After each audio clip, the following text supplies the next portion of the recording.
Leo ni Jumatatu ya Februari 9, siku nyingine mpya ya wiki, na tunakumbuka kwamba wiki iliyopita ligi ya mabingwa barani Afrika ilikuwa inaendelea, lakini hata michezo ya kombe la shirikisho kwa maana ya CAF Confederation, Tanzania tunawakilishwa wanne kwenye michuano ya kimataifa: Simba, Yanga kwenye kombe la ligi ya mabingwa, lakini upande wa kombe la shirikisho wapo Singida Black Stars sambamba na Azam FC. Sasa alitangulia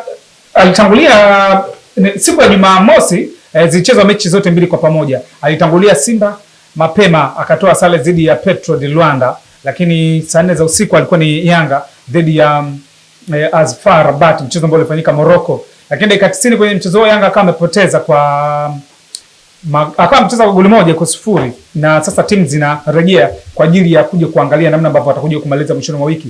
Mwishoni mwa wiki Simba atamaliza na Stade Mali, lakini Yanga atakuwa Zanzibar ambako kuna uwanja wake wa New Amani anaita Guantanamo Bay, pale atacheza dhidi ya JS Kabylie. Nadhani mpaka sasa tayari kundi la Yanga linaonekana. Wa kwanza ni Ahly, wa pili ni FAR Rabat, wa tatu ni Young Africans. Na hesabu kama zilivyo, ili Yanga afuzu robo finali atatakiwa ashinde kuanzia magoli mawili kwenye mchezo huo, huku akiomba mechi ya mwisho kati ya Ahly na FAR Rabat afungwe magoli pia kuanzia goli moja kuendelea, ili watakapokuja kukutana sasa kwenye kulingana pale point na kuangalia magoli ya kufunga na kufungwa, Yanga aweze kufaidika. Lakini wiki hiyo ilitamatika pia, kulikuwa na press nyingi ambazo tulisikia matamko kaza alikuwa ametokea. Mashabiki upande wa Simba walikuwa wametoa baadhi ya kauli kadhaa, maoni yalikuwa ni mengi. Sasa ninavyozungumza na wewe, Simba tayari wamerejea nchini siku leo akitokea Angola. Wamerejea baada ya kutoka Angola, na nataka tumsikilize mkuu wa kitengo cha habari na mawasiliano wa klabu ya Simba. Hapa namzungumzia Ahmed Ali, kila hicho kizungumza baada ya kufika airport. Alafu niko na mchungaji hapa, mchungaji wa Simba. Yeye nataka maoni yake. Maana yangu ni kwamba katika kuweka ule mustakabali sawa, kwa sababu kuna watu waliomba radhi na nini. Kuna matukio yalikuwa mengi tu wiki iliyopita. Sasa tamsikiza hapa mchungaji, amesikia kauli ya msemaji, kile ambacho walizungumza wao, kilichozungumzwa, kuwaweka sawa sasa mashabiki na kwenye mustakabali mpya na timu ilivyo kwa sasa, kiwango cha Simba, mambo yaweze kuwa sawa. Sasa ngoja tumsikize hapa mkuu wa kitengo cha habari ama mkuu wa idara ya habari na mawasiliano ya Simba, Ahmed Ali, namna ambavyo yeye amezungumza baada ya kuwasili tu airport hapa jijini Dar es Salaam. Ahmed Ali: muda wa wana Simba kuiacha Simba ama kuipa Simba utulivu, kuipa Simba utulivu ili iweze kujipanga na kufanya vizuri, hasa katika mashindano ambayo yako mbele yetu. Kwa sasa limebuka hilo wimbi la majibizano, la kila mtu kuzungumza, la kila mtu kuongea, la kila mtu kutoa matakwa na mapendekezo, na kila mtu kutoa maoni yake, na kila mtu kuzungumza kile ambacho anahisi kwake ni sawa sawa.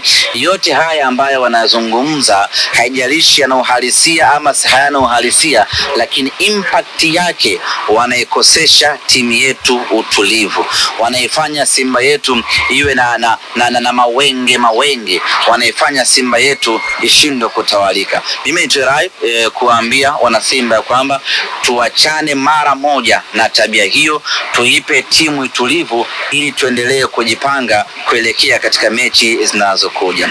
Ni kweli tumefanya vibaya katika mashindano ya kimataifa, tumetolewa katika hatua ya makundi, hatujazoea matokeo ya namna hiyo, lakini hatuna budi kuyapokea kwa sababu hayo ni maisha ya kawaida mno kwenye mpira wa miguu. Mwaka huu tumefeli, mwakani tutaamka, tutafaulu. Maisha yako namna hiyo, na kuna mwaka utakuja hata hatua ya makundi tutashindwa kuqualify. Huo ndio mpira wa miguu, na ukichagua kushabikia mpira wa miguu lazima uwe na hizo probability kwamba mwaka huu itakuwa hivi, pengine mwaka mwingine haitakuwa hivyo.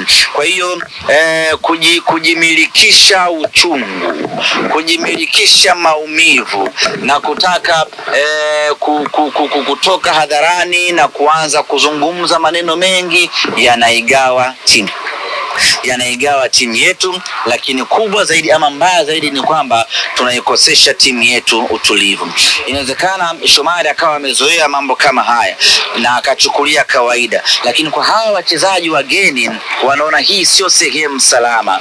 Kwa walimu wetu wageni wanaona hii sio sehemu salama, sehemu ambayo ina makelele mwanzo mwisho, sehemu ambayo kila mtu anazungumza. Sasa hatuwezi kuwa na timu ya mpira wa namna hiyo. Mimi ombi langu, agizo langu na rai yangu kwa wanasimba, sasa inatosha. Tucheze mpira, tuiache timu ifanye mambo yake. Huyo ni mkuu wa idara ya mawasiliano wa klabu ya Simba, Ahmad Ali, amezungumza hapo kwamba sasa atoe rai, ombi, lakini pia amri. Sasa inatosha, akiwa na maana ya kwamba hizi press ama hii mikutano ambayo imekuwa ikifanyika kwamba kundi hili, anasema mfano mchezaji kama Shomari Kapombe, yeye anaweza kaona ni kitu cha kawaida kwa sababu yeye ni Mtanzania, amezoea hapa, lakini ametolea mfano wachezaji wa kigeni. Tumchukulie mchezaji ambaye amekuja juzi kama Ino Loemba ama Innocent Aura ama Ismail Ture ama hata Dibasegei, kwamba kaona timu huko mtaani ni furu mikutano, mashabiki wanaweka magenge, kwamba hii mchezaji anaweza kaona system salama. Kauli ya Ahmad Ali. Sasa niko na mchungaji wa Simba hapa, tumsikilize. Mchungaji, karibu studio za Kajenjeri kwa mara nyingine. Umeisikiliza kauli ya mkuu wa idara ya mawasiliano ya klabu yenu ya Simba. Ni marufuku press conference, ni marufuku kufanya mikutano tena, mnaigawa klabu. Mchungaji. Awali ya yote tunamshukuru Mungu kwa yote ambayo yametokea. Yote yaliyotokea ni mipango ya Mungu. Waliokuwa sahihi haya, ambao hawakuwa sahihi haya, yote ni mipango ya Mungu. Yote yaliyozungumzwa ni katika kuijenga klabu. Na yote ni machungu kwa ajili ya klabu kufanya vibaya. Leo imefikia hatua tunafungwa na Yanga mara 6. Watu wanaumia, wamevumilia, wamechoka. Imefikia hatua klabu yetu haifanye vizuri klabu bingwa. Imefikia hatua tumekosa ubingwa mara 5 sijui mfululizo. Kwa hiyo watu wanazozungumza walikuwa na haki ya msingi kuzungumza, sababu wao ndio wenye timu yao. Unaelewa? Lakini kitu ambacho amezungumza Ahmed, amezungumza kitu kizuri sana, kwamba kipindi kinahitaji nini? Yote watu washasikilizwa. Wale walalamika, ambao wanaona sahihi, ambao walikuwa sio sahihi, habari ujumbe umefika. La muhimu sasa hivi ni kama Ahmed anavyosema, panahitaji sasa hivi utulivu. Hizi press zinakuwa hazina maana tena. Yashazungumzwa, shaisha. Sasa hivi ujumbe ushafika, watu washajua kinachoendelea ni kitu gani. Watu wabaki waendelee kujenga timu yao. Ukimya nao sasa hivi au utulivu sasa hivi ndio utakasababisha Simba ifanye vizuri siku zijazo. Lakini tukiendelea kulumbana itakuwa haina maana yoyote. Kilichotokea kimeshatokea, ishapita. Sasa hivi tuungane, ile dhana ya nguvu moja iwe kitu kimoja na maisha yaendelee. Na uelewe hakuna na klabu haiwezi kana siku zote ikawa iko hai. Kwa kipindi itashuka. Hiyo upende usipende, inawezekana siku zote kwenye piki na kipindi uta drop. Hasa kwenye kudrop waga ndio inapoleta changamoto hapo, kukubaliana na matokeo. Ni sasa na mtu kapimwa kaonekana na HIV, sasa kuishi katika mazingira ya ukimwi, kwamba sasa hivi na ukimwi naishi nayo kwa matumaini, inakuwa ni kupokea mapokeo, yanakuwa ni shida. Sisi tukubali kwamba mwaka huu sisi tumeyumba, mashindano ya kimataifa tushatolewa, tusitiki kwenye ligi. Na kwenye ligi tutafute nafasi ambazo zitasababisha tuweze kushiriki mwaka kesho. Ama tuchukue ubingwa, tushike nafasi ya pili, ili tushiriki mashindano ya kimataifa. Ila kwa sasa hivi hata kunungunika, ukilia, ukifanya nini hakuna kitakachobadilika. Sasa ni kuendelea kumwomba Mungu Simba yetu irudi katika Simba ambayo tunaijua. Ndio hilo swala la muhimu. Na sasa hivi nataka tuwape utulivu wale kuwepo na viongozi ambao wapo ili waendeleze hapo palipobaki. Lakini tusianze kulumbana tena. Sasa shanga press zimekuwa kama 20, kila mtu anaongea, haijulikani watu washike wapi. Kwa hiyo sasa hivi kama alivyosema msemaji, ni jambo zuri sana watu wao kimya, tusubiri kitakachoendelea kitu gani. Na hiyo ndio naona jambo la muhimu na la maana kwa kipindi hiki. Kuliko kuendelea kulumbana inakuwa haina maana yoyote. Na lingine tulipofikia sasa hivi hapa ni kwamba Simba kama klabu, kwa sisi wanachama, wapenzi, mashabiki, tunahitaji uvumilivu. Bila kuwa na uvumilivu tutaharibu hata hapo tulipofikia, pataharibika zaidi.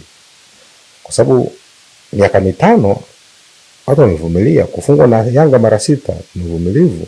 na kutokwenda kwenye mashindano ya kimataifa kutoka robo finali ni uvumilivu. Kwa level ya Simba sio level zake. Simba atolewa kuanzia robo, huko ndo maisha kwa kushanzoea. Sasa huu uvumilivu inabidi tuingie, sio watu wote. Tuvumilie tuone kitakachotokea. Kama maamua Simba ifungwe mara 10, sawa, tuvumilie. Kama itakuwa Simba itakosa ubingwa, basi tuvumilie. Hiyo basi ndo maisha yetu. Tukae kimya. Sasa ni kunyamaza, itakayotokea Mungu mwenyewe anajua. Hata sisi tusiongele lolote. Ndio rai yangu naosema mimi. Mwanachama, shabiki, nani kuhusu kuikosoa timu sasa hivi tuache. Ndio mmeambiwa hata hivyo. Ndio ninachozungumza sasa hivi. Maagizo hayo. Sio, hujanielewa? Ndio nasema sasa hivi tunyamaze kimya. Tumebeba ubingwa. Haya. Tumekosa ubingwa. Haya. Yaani tunyamaze kimya wote. Tuone jinsi itakapoendelea. Na kunyamaza kimya itakuwa ngumu sababu timu ya watu. Hata mkuu wa habari kaishasema bado hujanielewa. Kitengo cha habari. Timu hii sio ya mtu. Hii timu ya wanachama. Sahihi. Umeona bwana? Huko sawa. Hao wanachama ndio wanasema si ndio timu yao? Ndio. Kuna vitu watu hawajajua. Ukiwa pale Azam unaweza kusema nimepiga marufuku. Lakini Simba na Yanga usemi nimepiga marufuku sababu timu ni ya watu. Kwamba lazima watasema. Si timu yao.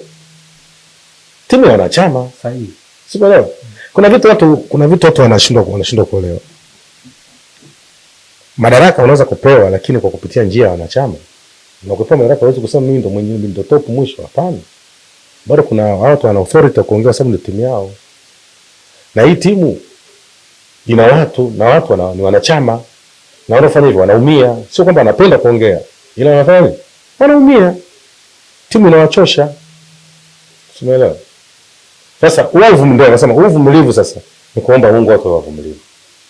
Kwa kitu ambacho amesema Ahmed, amesema kitu kizuri, watu watulie kipindi hiki kwa sababu malalamiko yamekuwa mengi, basi mshatoa moyoni, basi tulieni. Ndio kipindi tunahitaji utulivu, kunyamaza kimya. Na kuendelea kuiombea timu yetu. Ndio la muhimu na maana. Umezungumza vizuri kwamba Simba ni timu ya wanachama, haiwezi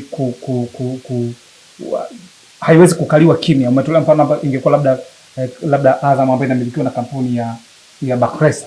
Kwamba sababu ni timu ya mtu binafsi, lakini Simba na Yanga ni timu za watu. Lakini mwishoni mwa wiki sasa hapa naenda kwenye swali ambalo maswali mengi ambayo mimi binafsi nimeziona comment.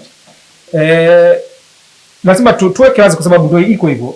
GBC pamoja na Mohamed, Dr. Mohamed walitoka hadharani wakaomba radhi.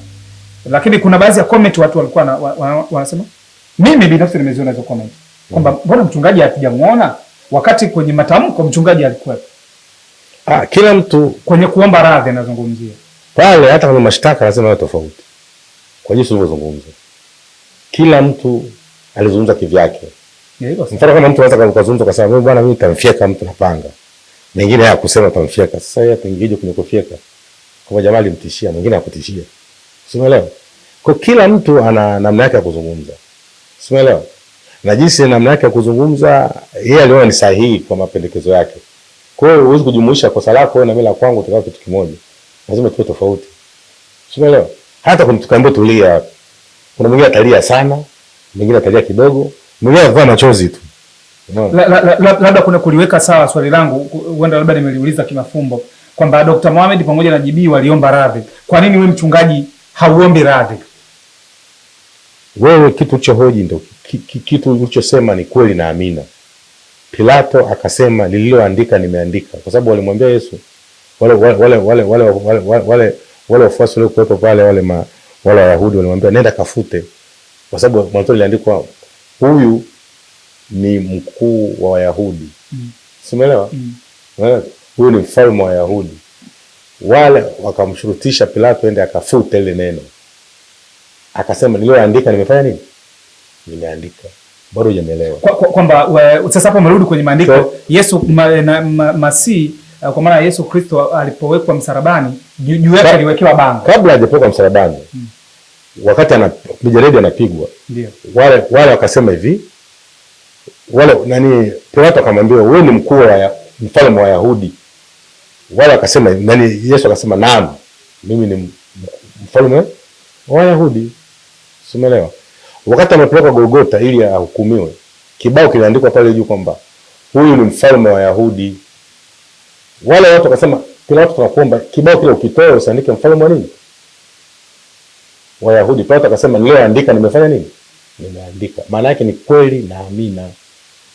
Sio, umeelewa mpaka hivyo? Mimi siwezi nikayumbishwa kwa sababu nilikuwa nimesema uongo, kweli ningeyumba. Sijasema uongo wote mimi. Nizungumza kitu ambacho yeye mwenyewe alizungumza kwenye ile place. Yeah, sasa mimi tasemaje sasa nirudi nyuma nianze kuzungumza tena kwamba ile sio kweli. Nilichozungumza mimi ilikuwa ni uongo. Umeelewa? Hiyo hata Mungu alipendeza. Kitu ulichozungumza kama unaona ni sahihi ndio hivyo hivyo. Sio rudi nyuma tena useme kwamba sio sahihi. Wakati unazungumza ukuona kwamba ni sahihi. Mpaka unakuja kuzungumza. Kwa hiyo kwa vitu kama hivi ni vizuri watu wakaelewa kwamba unapoenda kuzungumza kitu wewe unaweka nacho. Kitu ulichozungumza kilikuwa ni sawa. Kama kikuwa sawa usingezungumza. Kwa sababu ni ukweli. Sasa ukweli unaupingeje sasa ukweli? Usiweze kuwa mnafiki kama Mungu kaanza kusema kwamba sio kweli maneno niliyozungumza. Utakuwa nimepata dhambi. Unaweka sawa kwa mashabiki kwa maana kwamba kwa yule ambaye alikuwa haelewi kwa nini mchungaji hatujamuona kwenye kuomba radhi, umemweka sawa kwa sababu waliomba radhi tumeona nyuma ya kamera hapo yuko ndugu yako Pimbi anakuangalia. Aliwaona waliomba radhi. Comment zilizoshuka hapo, maana wanasema muungwana akikosea ni busara kuchutama. Pamoja na kwamba wakachutama lakini wameitwa wanafiki, waharibifu, wachochezi. Hakukuwa na pongezi hata moja kwenye hizo comments. Sijaona mimi kiukweli. Comment zote karibu hata 200, 500, 1000. Sijakutana na comment ya kuwasifia pamoja na wao kuomba radhi.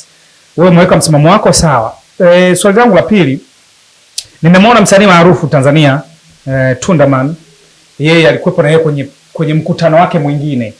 Aliitisha pale mkutano na wanahabari akiwa na wanasimba wengine. Pia maana Simba ina watu wengi.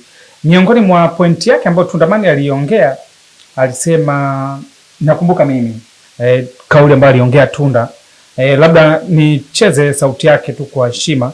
Maana kuna watu wengine huwa waamini mpaka waone wenyewe kwa macho, nisije nikaa. Si vizuri kama utanani. Wewe sema tu kama alivyozungumza basi sio vizuri mtu kamweka tena. Achana naye. Ni vizuri kuzungumza tu kama ulivyoona ulisema. Sawa, Tunda yeye alisema ametolea mfano kwamba mtu kama mchungaji Tundaman anasema alikuwa anakuheshimu sana. Lakini kwa kile ulichokifanya kuonekana pale ukimkosoa tajiri, ukisema kwamba uwanja wa Bunju tulipewa na Jakaya lakini unaitwa Mo Arena, Tunda anasema haikupaswa kuvumilika kile ulichokizungumza. Na anasema alikuheshimu sana lakini kwa sasa hivi anaona ni kama amekuvua vyeo. Labda kuna namna unaweza kumuelewesha Tundamani, labda usikute hakukuelewa ulichokizungumza au imekaje? Sio kwamba kuelewa kinacho, yani inatakiwa duniani watu wanapenda sana unafiki na uongo.